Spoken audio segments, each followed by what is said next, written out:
country? Yeah. For ABS-CBN, it has always been my prayer that that ABS-CBN would not become bitter because of what happened to it, but would become better because of the lessons that were learned from it. And to the leaders of the country, I pray that they learn from the leader. There's a lot of sacrifice, there's a lot of selflessness that needs to go into it. But can you imagine if our leaders took lead from the leader? Then I believe that the Philippines, no matter what is said about it, no matter where we are, they say we're the third world nation. Oh, so what?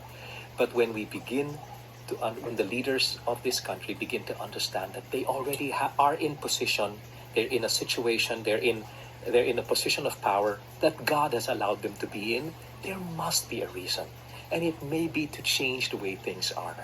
Whether it's something against corruption, whether it's something against anything out there that has always tainted our government with.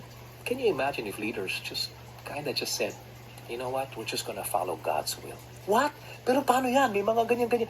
We're just gonna follow God's will. And God will chisel.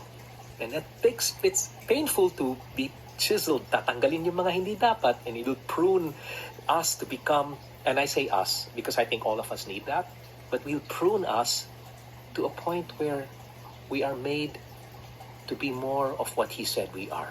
We are supposed to be His part of it. We are supposed to be made in His image and His likeness. So when that happens, can you imagine what's going? I mean, a lot of people will go, huh?